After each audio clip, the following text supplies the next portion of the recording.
Bună dimineața de aici, din Kathmandu. Este a doua zi pe care o petrec în Nepal și deja m-am îndrăgostit de tot haosul ăsta, m-am îndrăgostit de țara și de orașul ăsta. Astăzi, dacă în primul episod și în prima zi ne-am ocupat de Kathmandu, vă invit să mergem într-un oraș de provincie. Probabil impropriu spus provincie, pentru că Lalitpur sau Patan, orașul în care mergem, este un oraș de sine stătător, dar aflat tot în Valea Kathmanduului, deci destul de aproape de capitală. E ca și cum din București am merge în Ploiești, dar e o ocazie să vedem și cum arată un oraș care nu este capitala și totodată este foarte renumit pentru frecvența templelor și altarelor pe care le găsim aici. Totodată, după ce vizităm Lalitpur, merge să mâncăm ceva, o să încercăm o mâncare nevari, tradițională, un dalbat, o să vedem prețuri, cum se prezintă la restaurant și toate cele. Și vom încheia ziua cu o vizită nocturnă la templul hindus Pasupatina, care este renumit pentru faptul că acolo au loc festivități de cremare, unde cadavrele și cenușa lor sunt spălate și ulterior aruncate în râul Bagmati, râul care traversează Kathmandu și totodată principala sursă de apă casnică de aici din Kathmandu. Cam așa se prezintă orașul într-o dimineață de miercuri. Ce vom face este că vom comanda un scooter pentru a merge până în Lalitpur, pentru că despre asta este Nepalul, despre asta experiența autentică din Nepal, să mergi cu scooterul și în niciun caz cu mașina. Oricum, dacă mergi cu mașina, ai transformat un drum de 5 km într-un drum de 2 ore, scooterele se tot bagă stânga-dreapta și chestia asta te ajută în mod real. Primul meu plan este să găsesc un loc unde un scooter poate să staționeze și să mă sui pe el, să o luăm spre Lalitpur. Ca și în Maroc, secretul aici în Nepal este să folosești InDrive-ul. Practic această aplicație care îți permite să negociezi în timp real cu șoferii pentru a te asigura că prețurile sunt fixe. Așa că ne luăm un motor și hai să ne găsim un șofer. Deci 160 de rupii mi se pare un preț corect. Chestia asta ar veni undeva în jurul sumei de $1. Și ne-am găsit. Acceptăm și șoferul va ajunge în 4 minute. O motocicletă roșie Bajaj. To Patan, ok? Thank you very much. Let me jump on. Oh. Uitați-vă acolo ce s-a întâmplat. Acestea sunt urmările inundației. Atât de mare a fost râul în perioada monsonului. Este absolut incredibil. Deci ieri, din ce îmi zice șoferul, ieri apa era până la nivelul podului și de-abia astăzi s-a liniștit și a intrat în pământ. Și vă dați seama, de asta au fost și 170 de morți ieri la numai puțin de, nu știu, 10 km de hotelul în care stau. Uitați ce haos e pe aici, se vede că ne apropiem de o regiune mai locală, să spun. Dar este foarte interesant și ne continuăm drumul.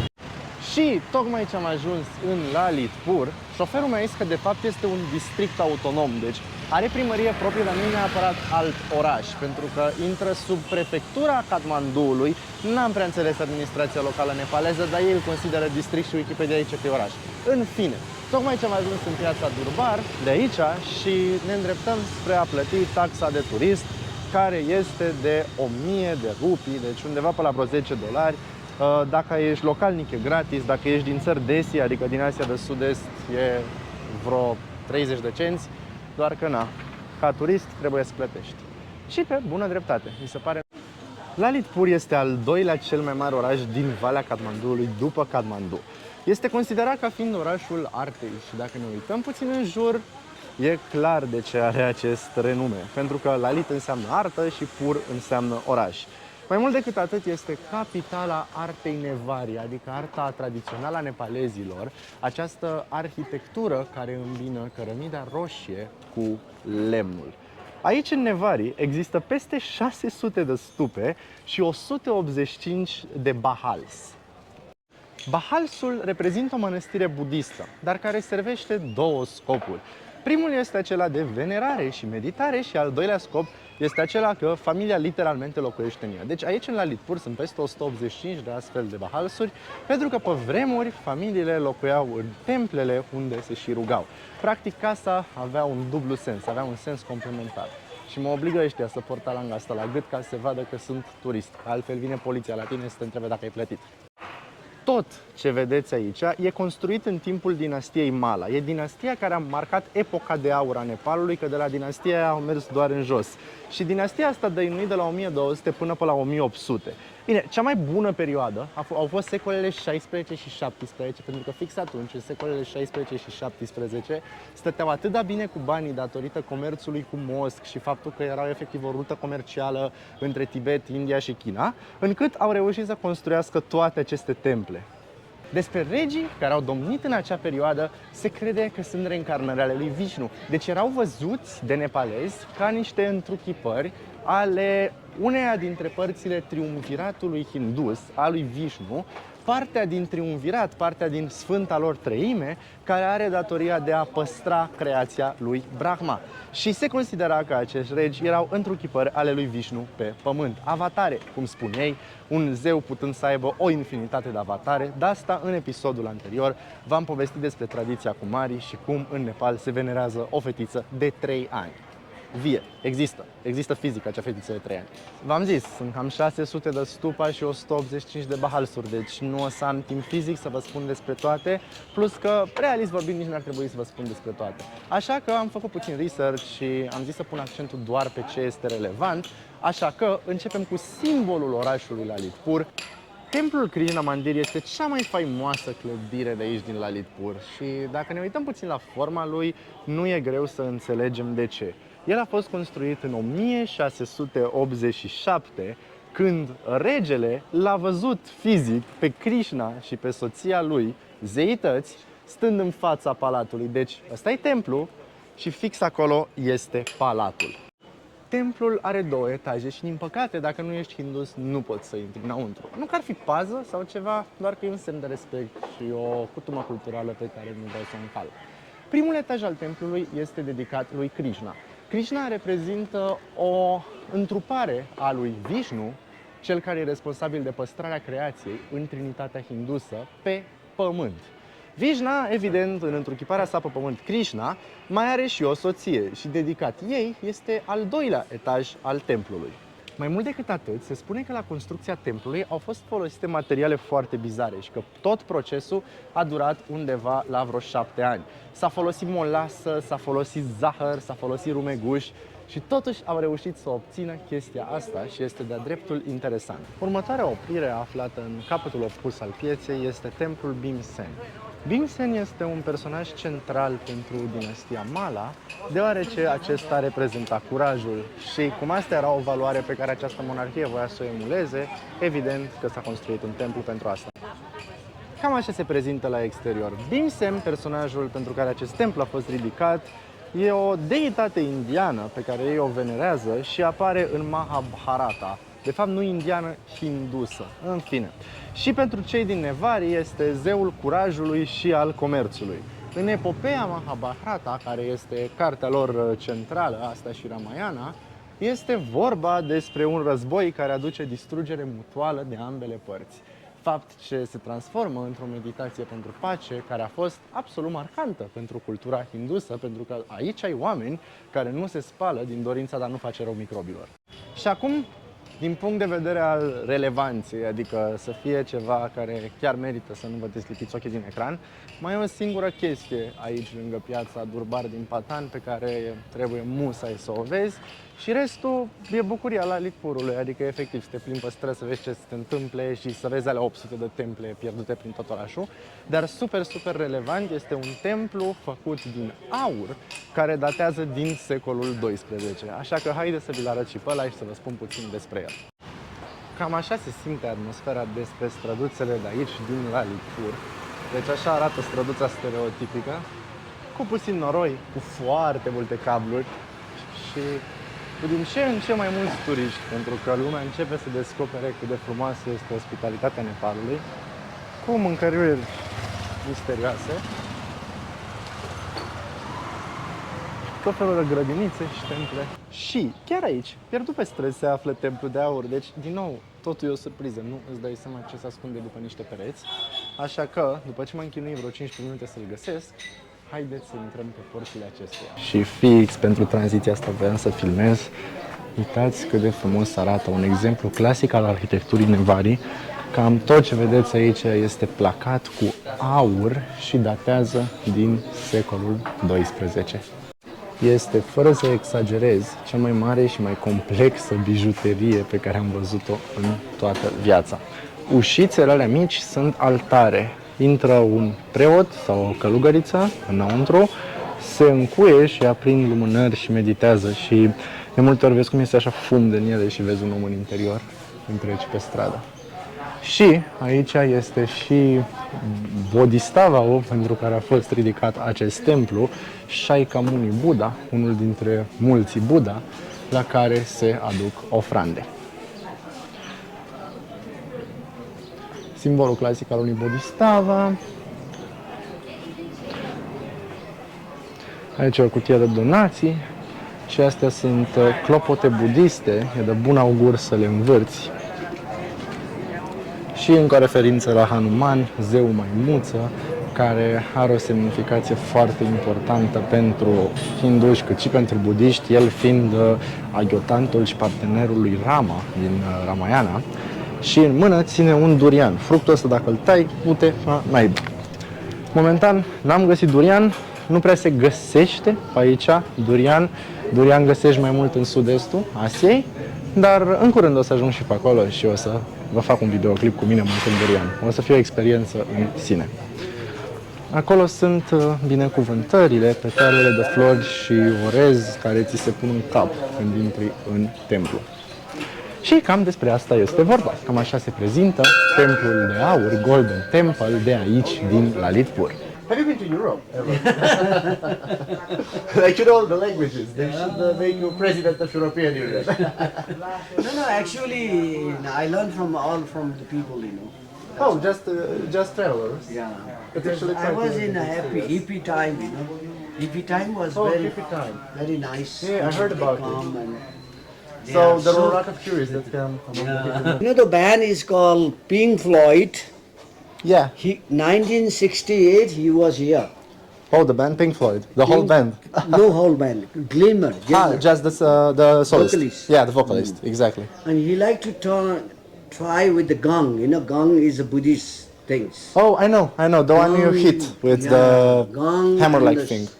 Bell, singing bowl. What does this rice represent on the singing Rice bowl? is a symbolize of Is it happiness. Happiness. Happiness. In Romanian culture, rice symbolizes wealth. At weddings, people drop rice. Welling, yeah, well also. Healthy and well. Yeah, it's Well, common in Europe. They offer these things for the God, you know, God will be happy. Look at the behind the art. Art every time in Buddhism, there is no religion. That's my question. What's the main Difference between a Hindu and a Buddhist?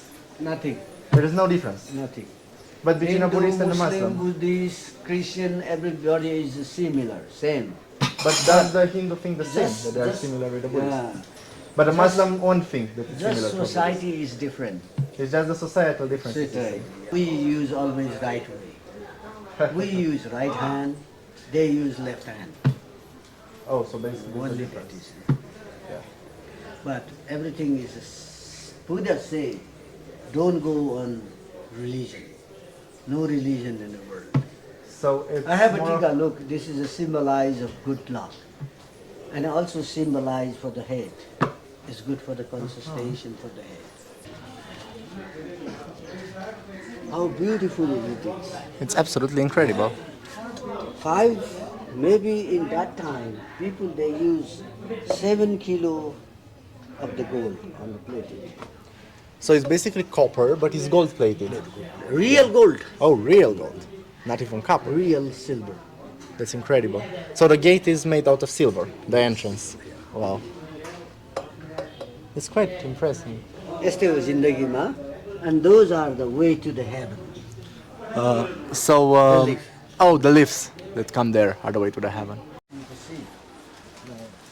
Oh, the pigeons are waiting for you. Yeah. This is my family. După ce am terminat de hrănit porumbeii, îngrijitorul templului m-a întrebat dacă vreau să iau parte la un ritual de purificare folosind un bol tibetan pentru cântece și vă dați seama că eu nu refuz o experiență culturală. Așa că am intrat într-o casă de om pentru chestia asta și culmea culmilor a fost complet gratis. This house is 300 years ago. Casa asta are 300 de ani. 300 This house is 300 years ago. years. Wow. The ball is coming from here. David Gilmour was here. Wow. Everybody was here. I mean, not almost everybody, you know. Namaste. Namaste. Please watch your head, sir. Oh. यो गाङ बजाएर चाहिँ देखाइदियो त अनि you go back, when you go back Romania, you see the type on Pompeii. Sit down, sir. Sit down here. Oh, Do you know Pompeii? Pompeii. in Italy. In Italy, the volcano. Oh. Yeah, I that heard about first, it. The Pink Floyd concert in Pompeii with the gang. This is your heart chakra to show love and affection.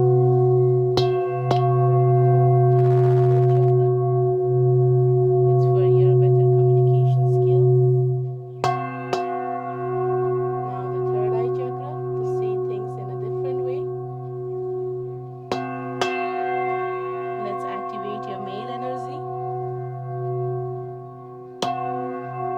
and your female energy. Acum că mi-am purificat și chakrele, hai să mergem să mâncăm.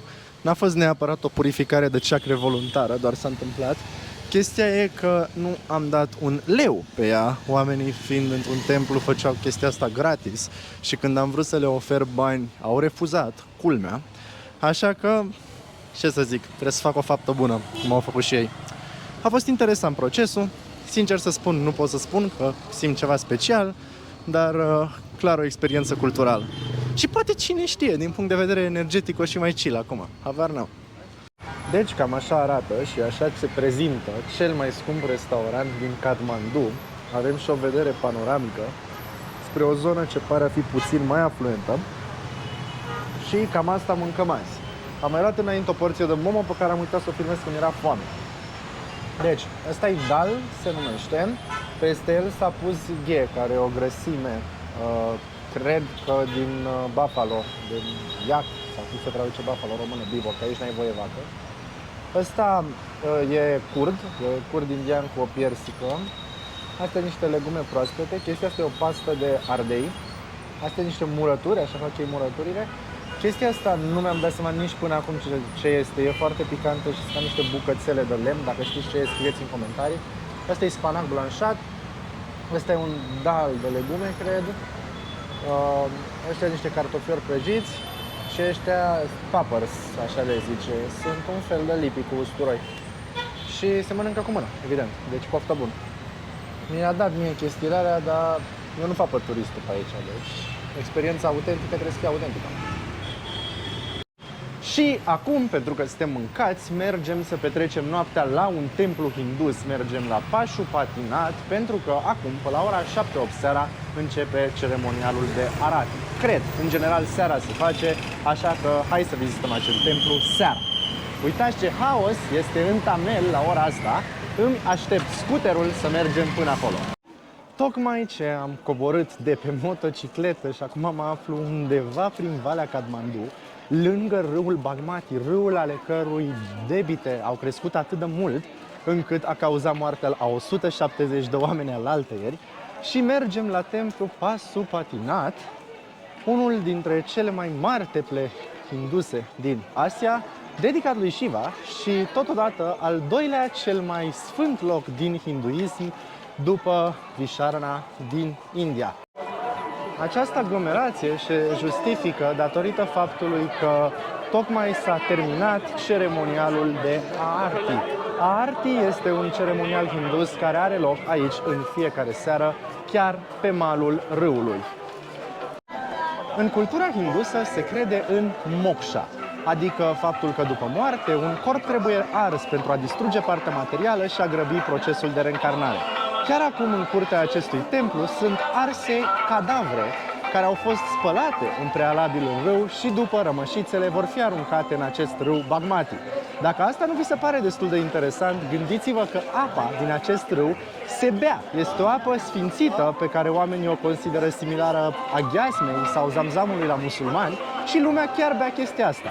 Așa că haideți la cel mai mare crematoriu din aer liber de aici, din Nepal. Și cam așa arată cel mai mare crematoriu în aer liber din Asia. Pe aceste focuri sunt arși oamenii, ale căror rămășițe sunt aruncate în râu. în timp ce familia urmărește procesul. Cel responsabil de incinerare este cea mai vârstnică parte masculină.